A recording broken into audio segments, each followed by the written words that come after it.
Yeah, this is going to be the end of it. I could probably, maybe almost get one more load in there. Small load. I got 4 folds left.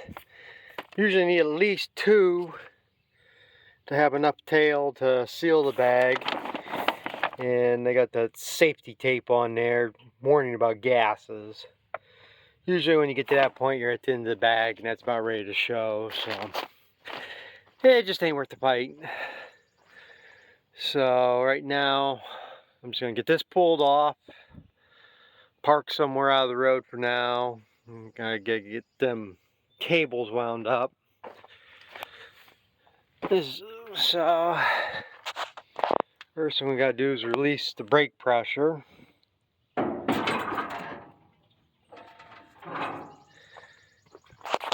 So cables wind. This is what sucks. Now you gotta walk all the way down to the other end, unhook that backstop. Now for the most part, this bag didn't turn out too bad. This side looks pretty good.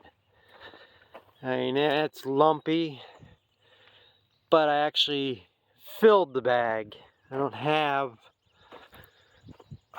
all these dips and folds like I normally have. More like what happened on this bag. And this ain't bad either compared to what I usually have. Usually a lot of it ends up looking like this.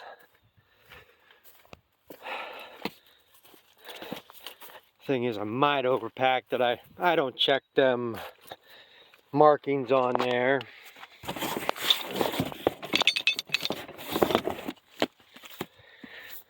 Supposed to measure like these here from between these 2 marks, supposed to be 17¼ inches, the maximum stretch.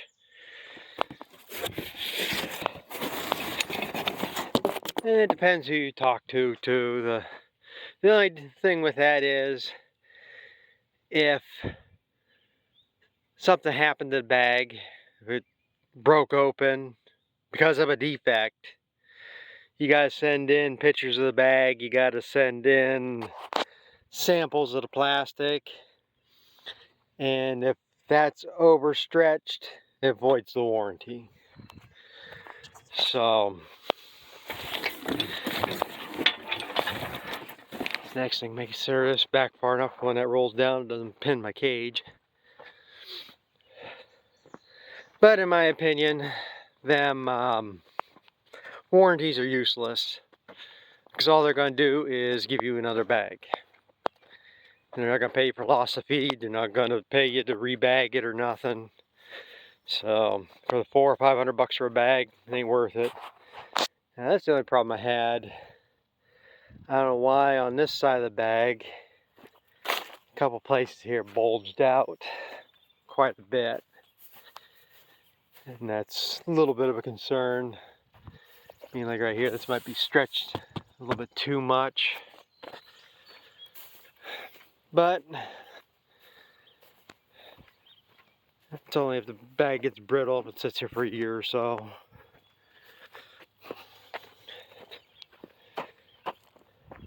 Now comes the fun part. Got to use this Armstrong winder on this thing. See if I can do it in one shot. What I'm supposed to do is slide this over, put the cable in there, and then it's supposed to wind and feed itself over. I have so much problems with that damn thing.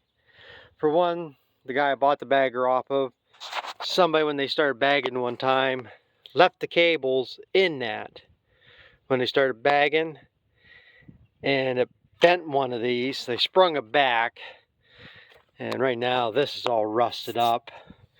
But no matter how much oil or anything I put on there, the damn thing just would not wind up right. So one day I said to hell with it, and I just started doing it this way.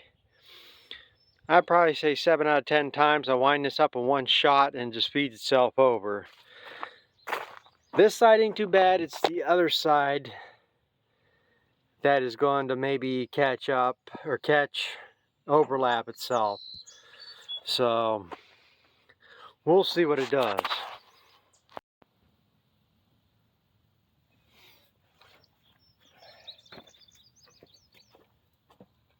The secret is to keep a slower, steady pace. Don't be in a rush. Just keep constant and steady.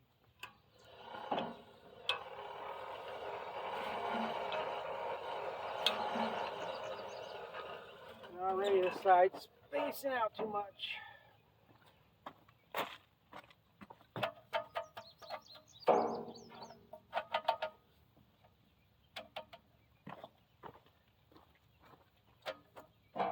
Which that is just fine. I don't care about that.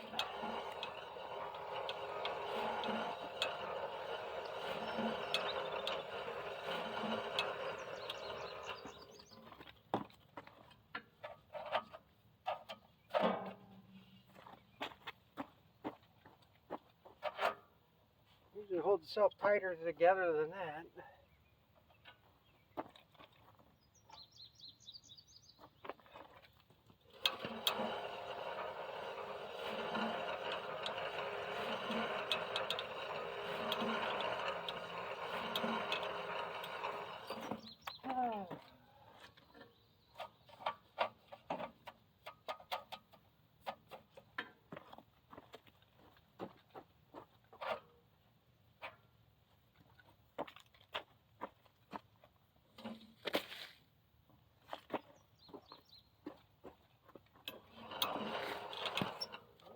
Does the opposite.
Almost made it without it crossing itself.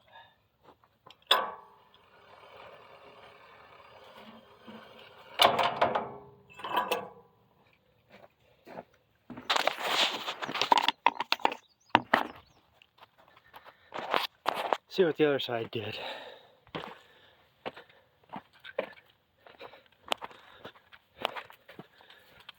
Oh, that crossed on the very last one.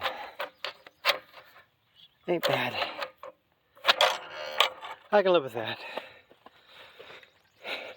Winding up like that completely, I can live with that. None of that was a problem.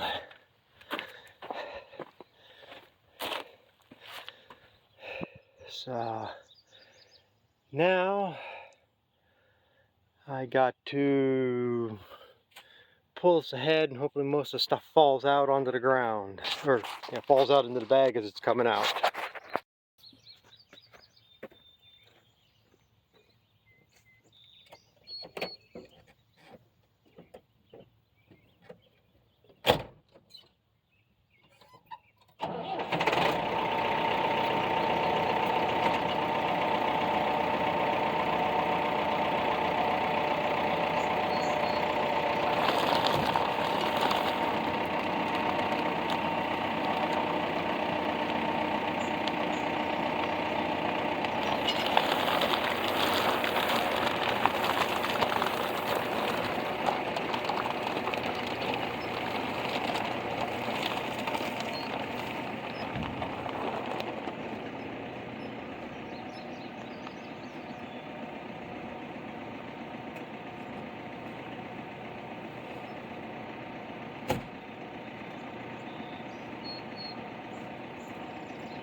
So that's why you gotta make sure you leave a long enough tail to pull the bagger off, because this will taper out, and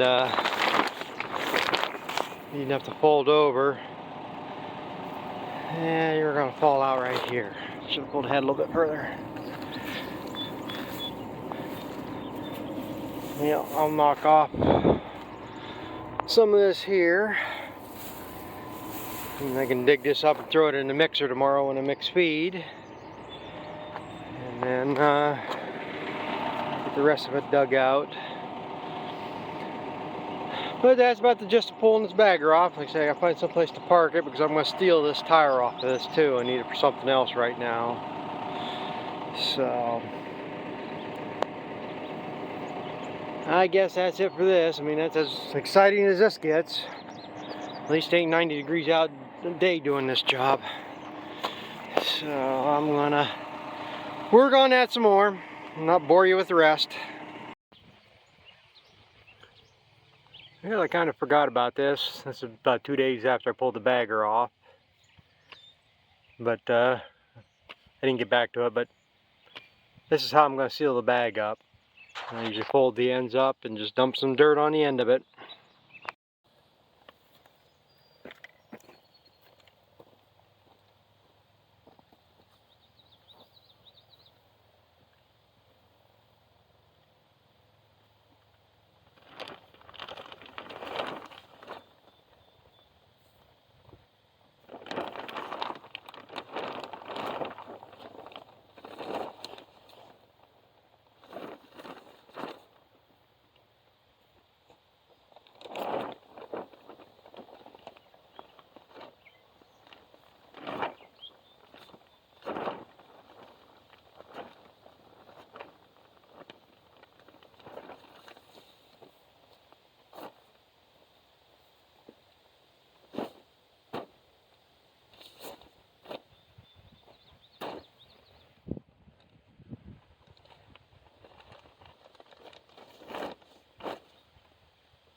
Yeah, no sense watching me go back and forth.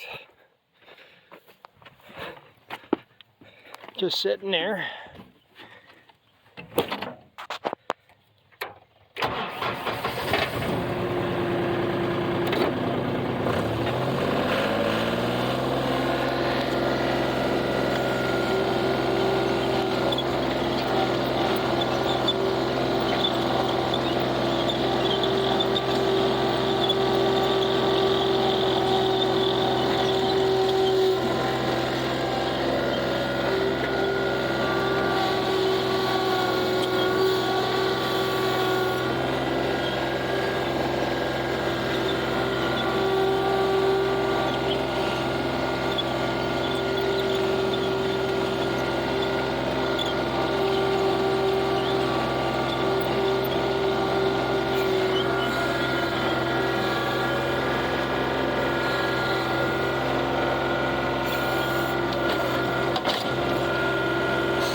A lot easier than sealing a silo or covering a bunker. And that's it, it's done. So I don't know how this is going to come out together. Like I say, this is over the last couple of days. I kind of forgot about this, but I do like to leave these open for a day or two, because it makes, when it's fermenting, it's making gas, and I like to see that. Doesn't hurt nothing for a day or two to leave it open, let them gases escape. Now I just got watchers here for the next couple of days. Being sealed now, this might balloon up, and if it gets too much pressure in it, I might have to poke a hole to vent it for a couple of days and then tape it up. But that's that. I am done chopping the first crop. Hopefully I can get another bag of second crop this big. And if I can get going on, get that Sudan grass in, maybe probably only be about 3/4 of a bag. I don't think I could get a full bag out of that. But so, thanks for watching.